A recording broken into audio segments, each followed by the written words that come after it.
A night like any other, the clock on the wall of Rosewood Diner showed 10:47 p.m. when Jade Thompson wiped down the last booth by the window. Rain drummed against the glass, creating rivers of light from the street lamps outside. Her feet ached in the worn sneakers she had been wearing for 2 years now, but she smiled anyway. At least tonight had been busy enough to earn decent tips. Jade was 24. With dark brown hair she kept in a practical ponytail and warm hazel eyes that always seemed to find the good in people. She worked 3 jobs to keep her head above water.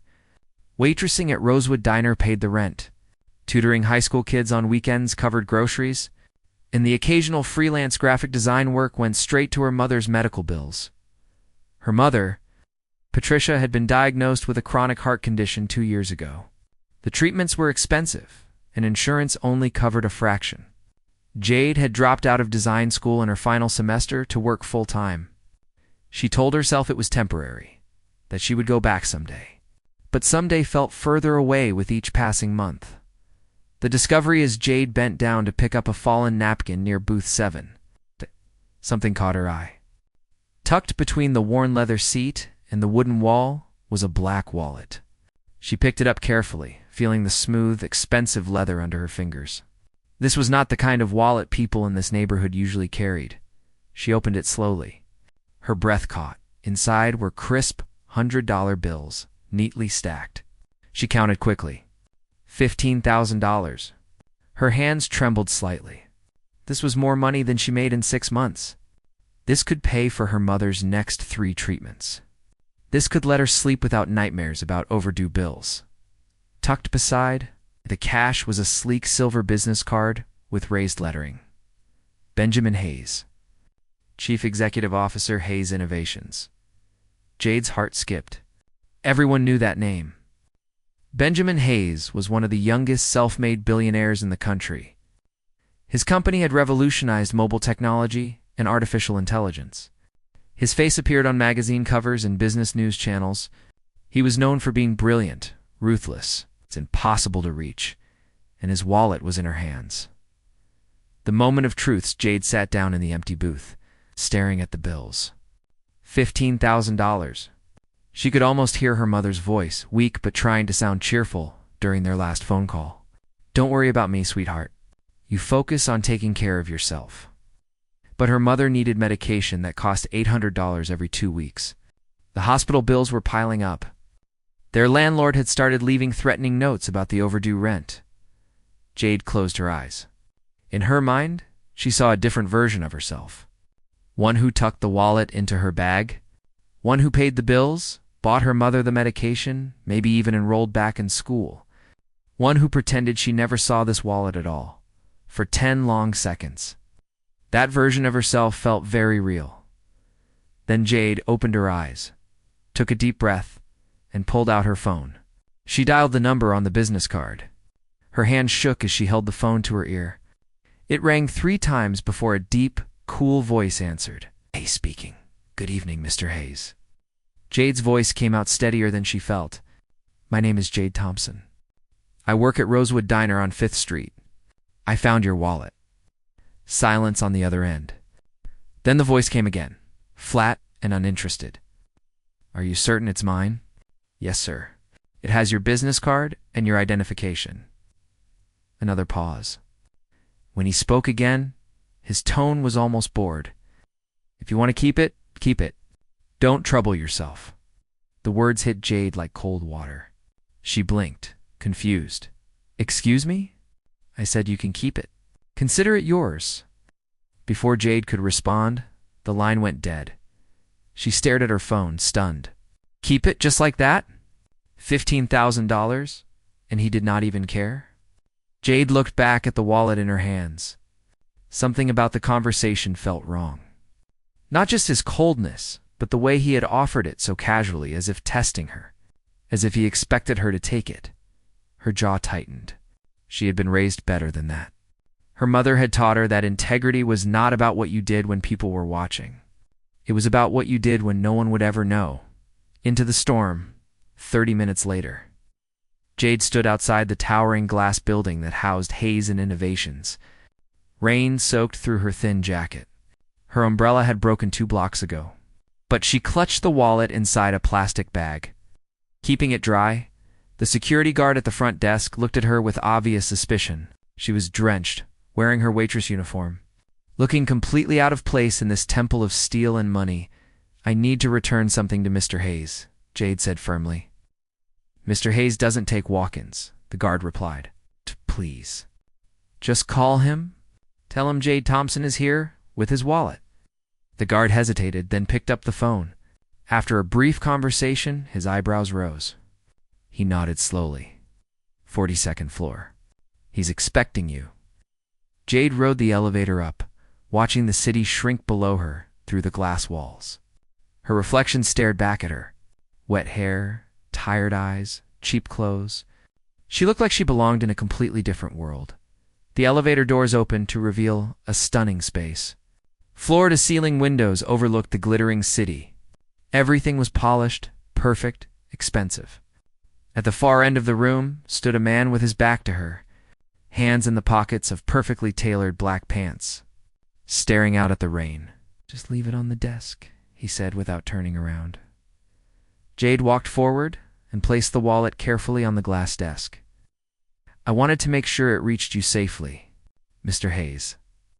This time he turned. Benjamin Hayes was striking in person. He looked to be in his early 30s, with sharp features, dark hair, and eyes the color of cold steel. There was something powerful in the way he held himself, as if he had spent his entire life being in control of every situation. He looked at her for a long moment, his expression unreadable. "What's your name?" he asked quietly. "Jade Thompson." He opened the wallet, checked the contents, and nodded once, nothing missing. "Of course not," Jade replied. His eyes met hers again, and this time something shifted in his gaze. Surprise, perhaps, or confusion. "I told you it wasn't necessary to come all this way." "I know," Jade said. "But if I had kept it, I wouldn't have been able to sleep tonight. Some things matter more than money." The words hung in the air between them. Rain continued its steady rhythm against the windows. Benjamin studied her, this young woman standing in his office with soaking wet clothes and eyes so clear they seemed to see right through his carefully built walls. "Do you realize," he said slowly, "that you just passed a test most people fail?" Jade tilted her head. "I wasn't aware I was being tested." "That's exactly why you passed." She smiled faintly, though something in his words troubled her. "Then maybe you've been testing the wrong people." "Mr. Hayes?" For the first time in years, Benjamin Hayes found himself speechless. The man behind the miscafter Jade left. Benjamin stood alone in his office, staring at the wallet she had returned. He had left it deliberately at that diner 3 days ago. It was an experiment. It's born from years of betrayal and disappointment. Benjamin had learned the hard way that money changed people. His own brother had embezzled from the company. His ex-fiancée had leaked confidential information to a competitor for profit. Even employees he had trusted for years had been caught selling company secrets. He had built Hayes Innovations from nothing, working 18-hour days, sacrificing relationships, sleep, and peace of mind. And at every turn, people had tried to take advantage of him, so he had stopped trusting. He had built walls so high that no one could climb them, and he had started testing people, leaving money in strategic places, observing who would be honest and who would steal. 97 times he had conducted this test over the past 2 years. 97 times people had kept the money until tonight, until Jade Thompson, waitress with tired eyes and worn shoes, had walked through a storm to return something that was not hers. She had not asked for a reward. She had not tried to negotiate. She had simply done what she believed was right. Benjamin looked at the business card she had handled. On the back, written in neat handwriting, were the words, "Returned because it isn't mine. I hope you have a good night. Jade Thompson." He traced his finger over the ink. Something unfamiliar stirred in his chest. Something he had thought long dead. Hope. For the first time in years, Benjamin Hayes smiled. Not the calculated smile he used in boardrooms. Not the cold smile he gave at press conferences. A real smile, small and genuine. Maybe, he thought, there was still good in the world, And maybe he had just met proof of it. 3 days later, Benjamin drove to Rosewood Diner in an unmarked car, wearing casual clothes and a baseball cap. He wanted to see her again. Not as the CEO, not as the man conducting tests, just as someone curious about the woman who had restored his faith. And as he watched Jade laugh with an elderly customer, help a child pick up dropped crayons, and move through her work with quiet grace, Benjamin realized something that would change everything. He was not ready to let her disappear from his life. Not yet. Not ever. An unexpected offer 5 days after returning the wallet. Jade was wiping down tables during the morning shift when the bell above the diner door chimed. She looked up and froze. Benjamin Hayes stood in the doorway, dressed in a charcoal gray suit that probably cost more than her entire year's rent. Several customers recognized him immediately, whispers rippling through the small space like wind through grass. "Mr. Hayes," Jade stammered. Nearly dropping the coffee pot in her hand, he walked toward her with quiet confidence, his expression softer than she remembered. "Good morning, Jade. Do you have a moment?" She nodded, gesturing toward an empty booth. Her heart hammered as she slid into the seat across from him. Up close in the morning light, she noticed details she had missed before. Faint circles under his eyes suggesting long nights. A small scar above his left eyebrow. The way his hands rested calmly on the table, as if he had spent years learning to appear in control. "I've been thinking about our conversation," Benjamin began. "About what you said regarding honesty and integrity." Jade waited, unsure where this was heading. Hayes Innovations is launching a new initiative. A community development program focused on supporting underprivileged students and small business owners. We need someone who understands their reality, not just the statistics in a report.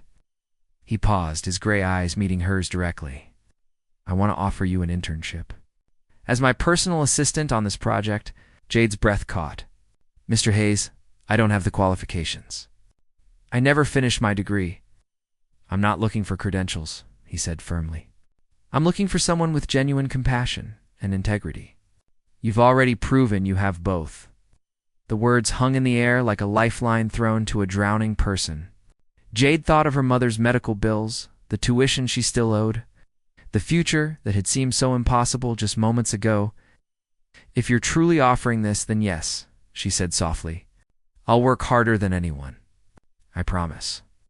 Benjamin smiled, that rare, genuine expression that transformed his entire face. "I know you will. Start Monday."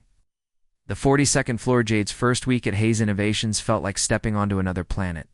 Everything gleamed with polished perfection. People moved with purpose, their designer shoes clicking against marble floors. Conference rooms buzzed with discussions about millions of dollars as casually as her diner coworkers talked about weekend plans. She wore her best professional outfit, a navy dress she had bought at a thrift store and carefully mended.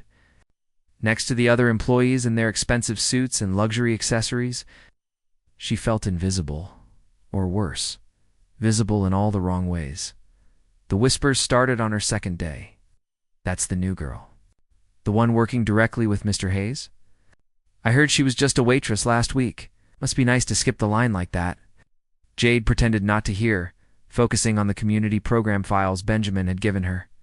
She poured herself into the work, reviewing applications from students who reminded her of herself.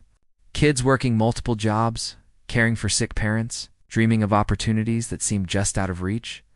Benjamin's assistant, sharp woman named Catherine Wu, kept her at arm's length. Not rude, but coolly professional, as if Jade were a temporary inconvenience. "Mr. Hayes has high standards," Catherine said during their first meeting. "Don't waste his time with questions you should already know the answers to." Jade nodded, determined to prove herself through action rather than words. Behind closed doors, Benjamin watched Jade's progress from his office, impressed by her dedication. She arrived early and stayed late, asking thoughtful questions about the program's goals. She suggested changes that made the application process more accessible, replacing formal essays with video submissions, so applicants could share their stories authentically. But he also noticed the isolation. The way other employees excluded her from lunch groups. The subtle looks of judgment. The careful distance everyone maintained. It bothered him more than he wanted to admit.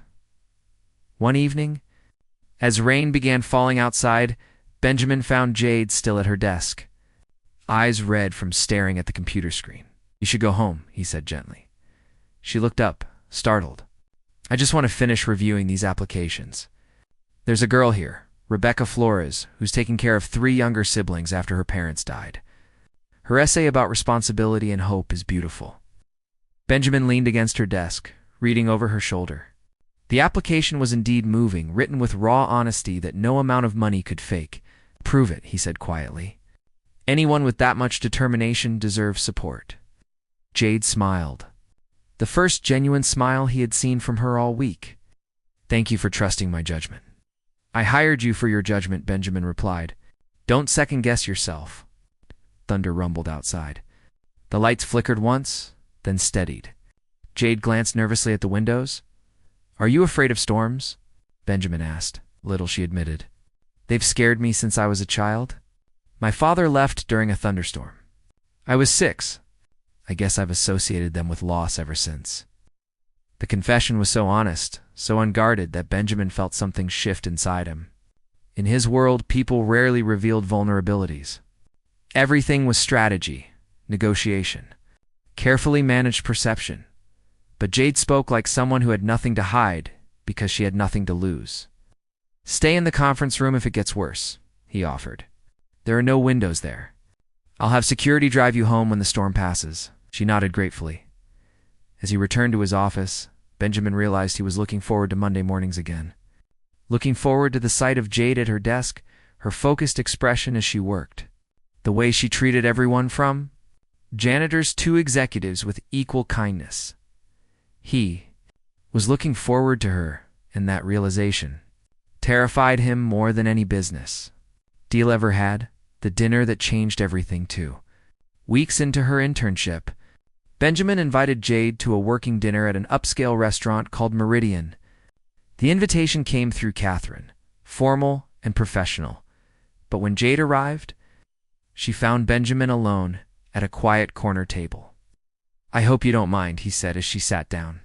"I thought we could discuss the program launch in a less formal setting." They ordered food and talked about application timelines, budget allocations, and outreach strategies. But as the evening progressed, the conversation shifted to something more personal. "Why did you leave school?"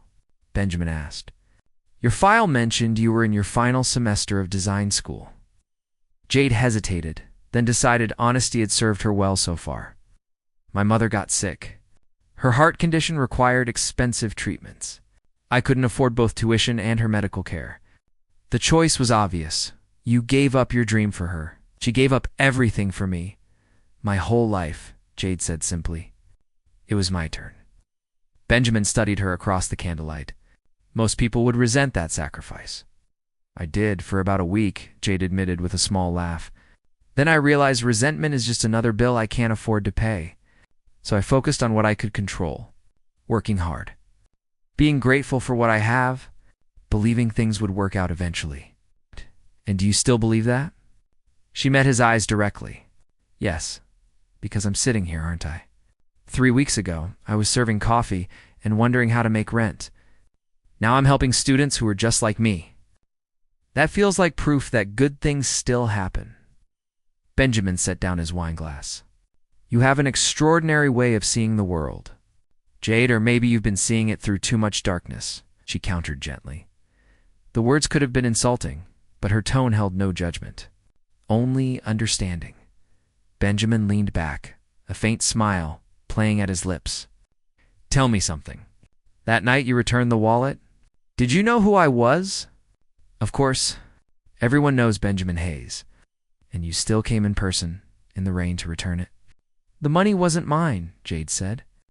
"Your identity didn't change that fact." He nodded slowly, something unreadable crossing his expression. "What if I told you I've spent the last 2 years testing whether honest people still exist?" Jade tilted her head. "I'd say that sounds exhausting. And lonely."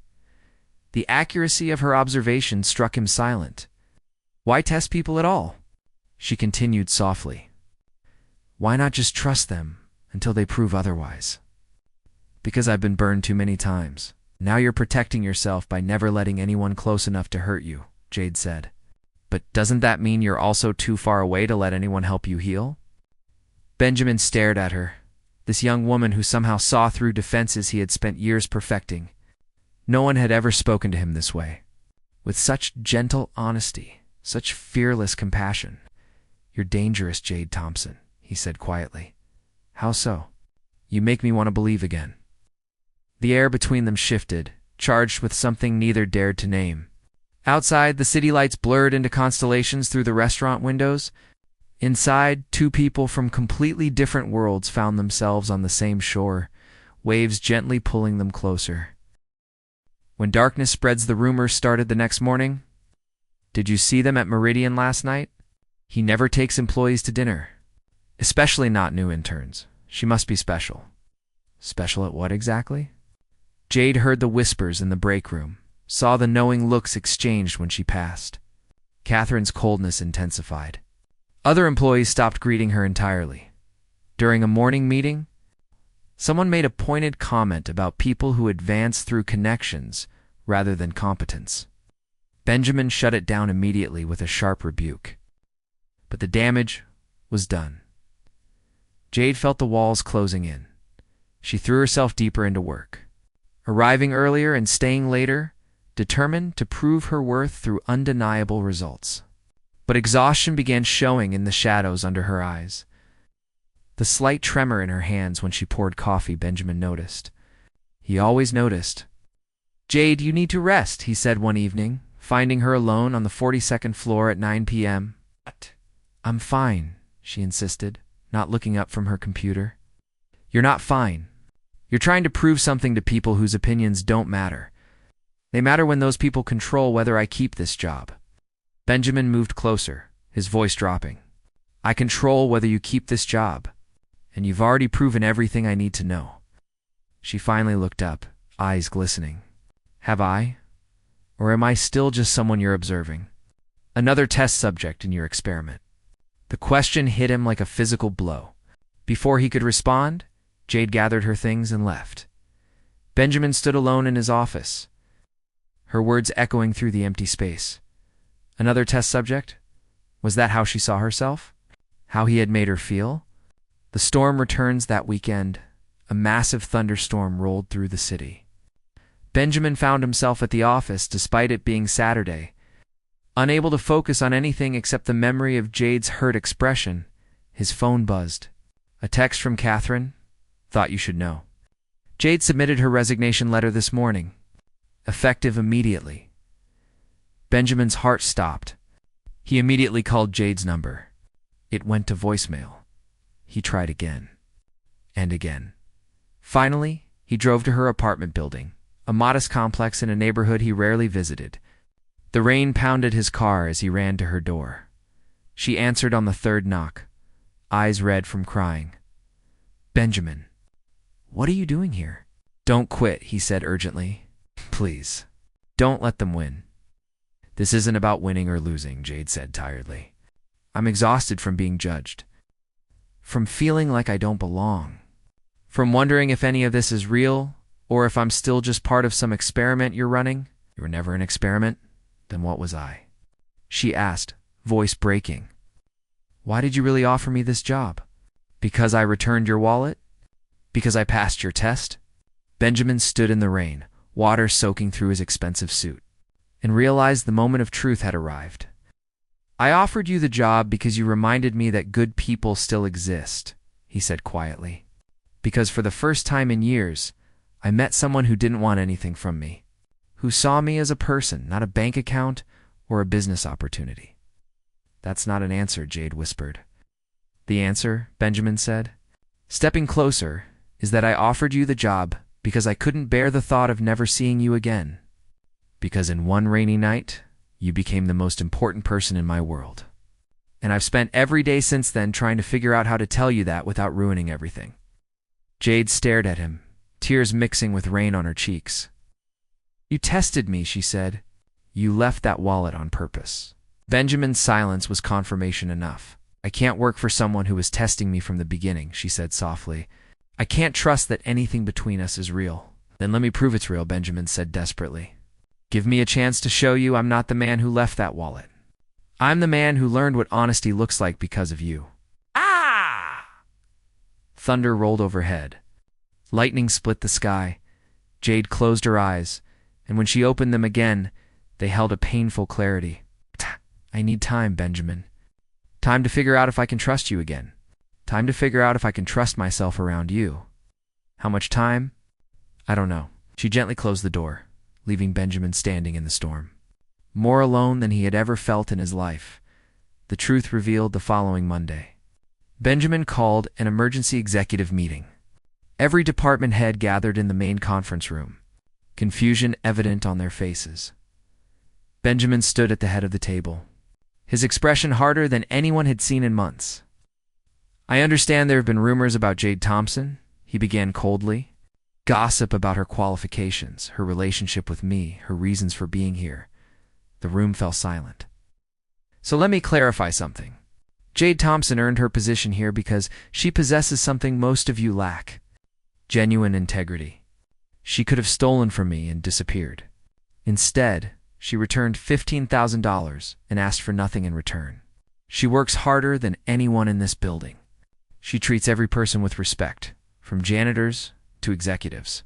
And she has brought more heart to our community program than any expensive consultant ever could. He paused, letting his words sink in.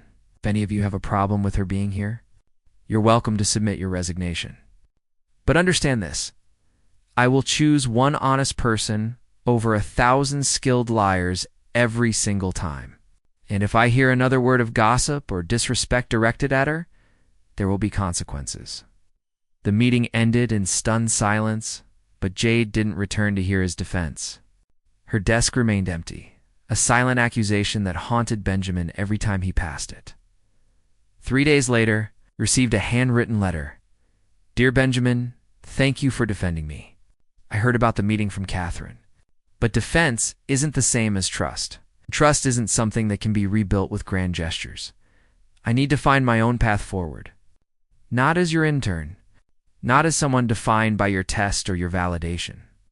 Just as myself, I hope you find what you're looking for. I hope you learn that the best things in life can't be tested or proven. They can only be trusted with gratitude and goodbye. Jade Benjamin read the letter 17 times before finally setting it down. She was right. He had tested her. He had quantified her goodness as if it were data to be analyzed. And in doing so, he had lost the very thing he had been searching for. Trust, real. Unguarded, honest trust. For the first time since building his empire, Benjamin Hayes realized he had won everything except what mattered most. The search, Benjamin. Hayes had built a billion-dollar company through strategy, precision, and control. But none of those skills helped him find Jade Thompson. She had disappeared completely. Her phone number went to voicemail. Her apartment was vacant, neighbors saying she had moved out suddenly. Even the diner where she had worked knew nothing about her whereabouts. She said something about taking care of her mother, the manager told him. Left last week. Good kid. We'll miss her. Benjamin stood outside Rosewood Diner in the cold autumn rain, staring at the booth where he had deliberately left his wallet months ago. The test that had started everything. The test that had ruined everything. He returned to his office that night and did something he had never done before. He opened his laptop and began typing. Not a business plan or acquisition strategy, but a letter. A confession. Jade, I'm writing this knowing you may never read it, but I need to say it anyway. You were right about everything. I did test you. I left that wallet deliberately, expecting you to keep it like the 97 people before you. I had convinced myself that everyone had a price. That honesty was just a mask people wore until the right opportunity came along. You proved me wrong. And instead of being grateful for that gift, I turned it into another transaction. Another data point in my cynical worldview. I've spent 2 weeks searching for you. Not because I want you to come back to work, but because I need you to know that what happened between us was real.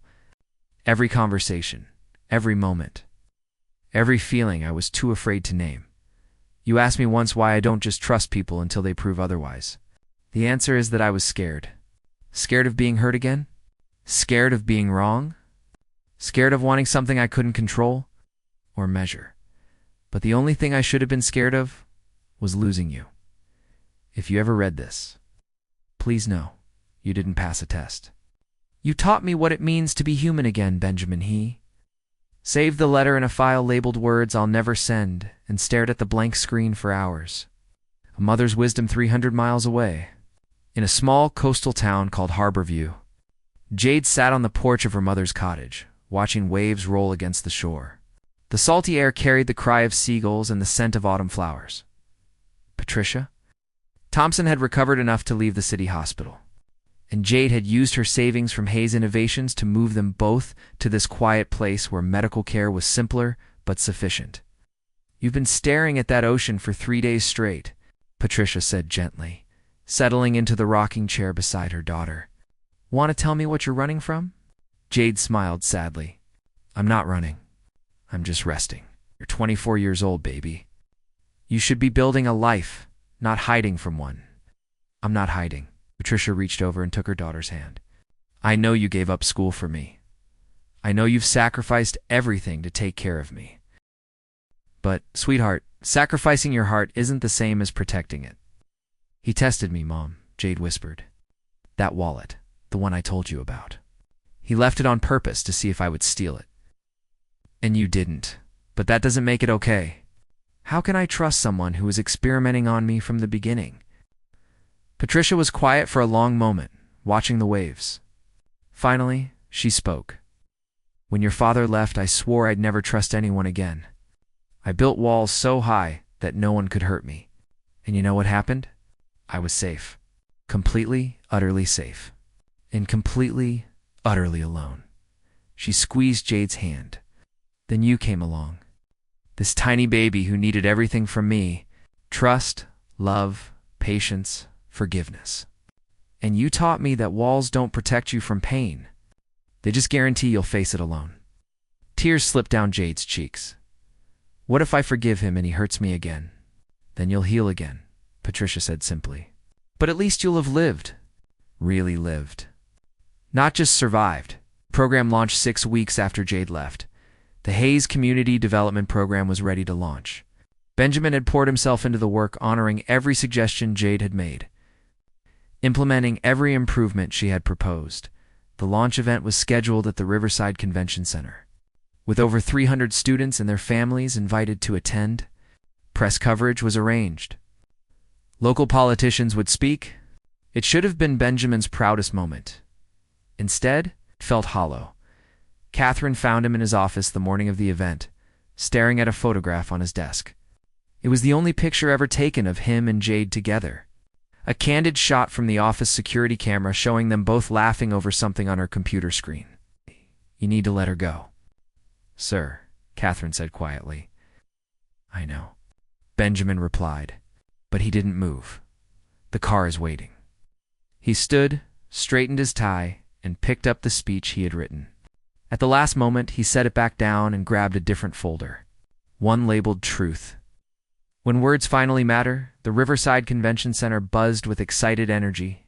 Students who had been selected for scholarships sat with their families, eyes bright with hope and possibility. News cameras captured every moment. Benjamin took the stage to thunderous applause.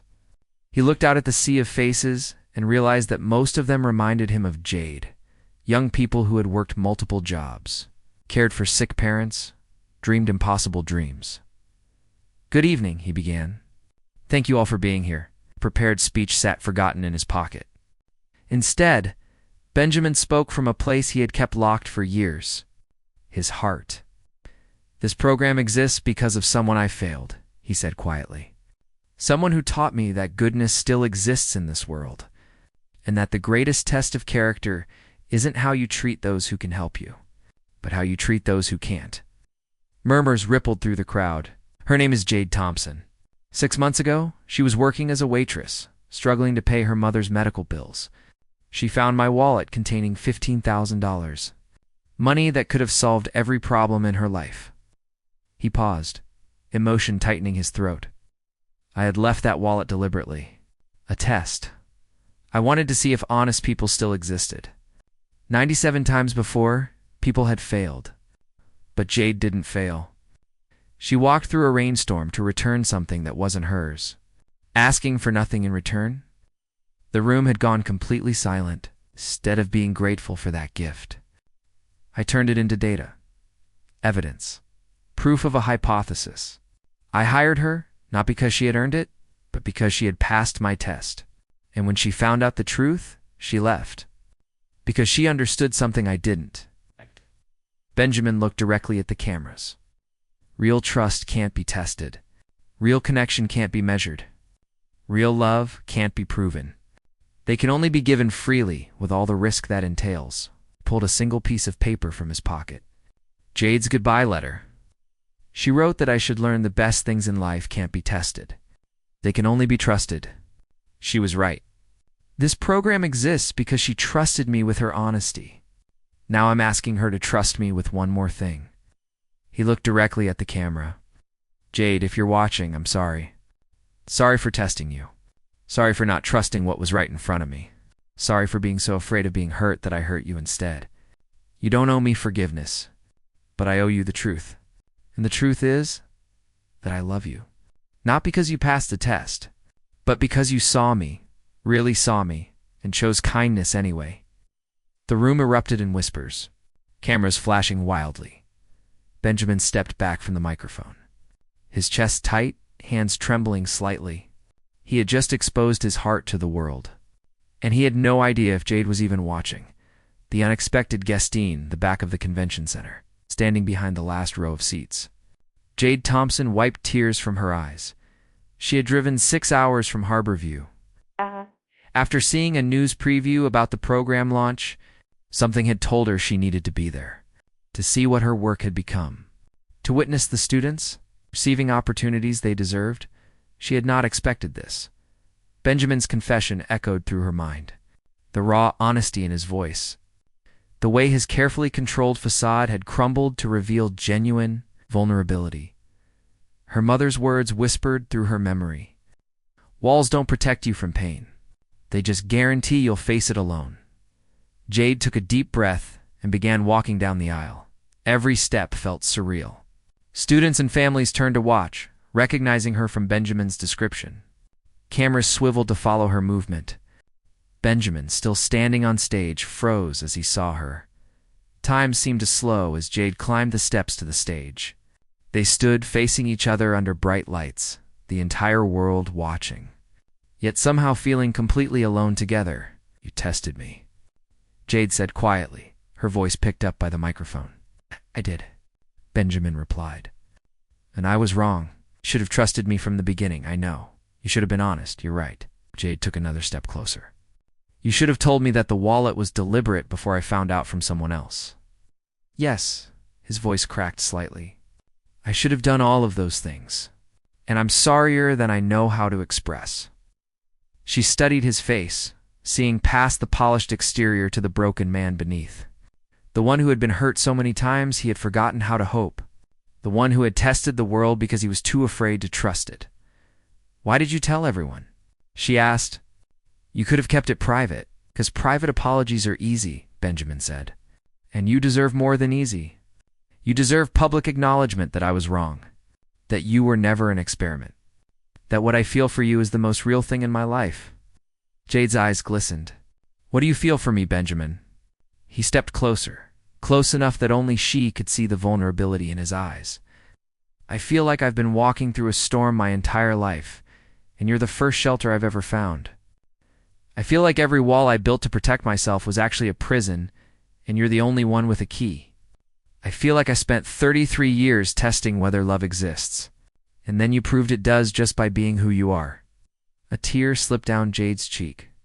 Those are pretty words, or true words, Benjamin said. And I know actions matter more than words. So I'm asking, what can I do to earn your trust back? What test do I need to pass? Jade smiled through her tears, remembering the conversation that had started everything. No more tests, she said softly. Just trust. Just honesty. Just two people choosing to believe in each other even when it's scary. Can you do that? Benjamin asked. After everything? She reached up and touched his face gently. My mother told me that walls keep you safe but guarantee you'll face pain alone. I don't want to face life alone anymore. And I don't think you do either. I don't, he whispered. Then let's try this. Really try. No experiments. No tests. Just trust. Benjamin pulled her into his arms, holding her like she might disappear if he let go. The convention center erupted in applause, but neither of them heard it. They were too focused on each other, on the fragile new beginning unfolding between them. When they finally pulled apart, Benjamin smiled. That rare, genuine expression that transformed his entire face. Does this mean you'll come back to work? Jade laughed. No, I'm going back to school to finish my design degree. I'll pay for it. No, you won't, she said firmly. I'll apply for your scholarship program like everyone else. And if I earn it, I'll accept it. But no special treatment. Benjamin shook his head, smiling. You're impossible. I'm honest, Jade corrected. There's a difference. He pulled her close again, pressing a kiss to her forehead. Thank God for your honesty.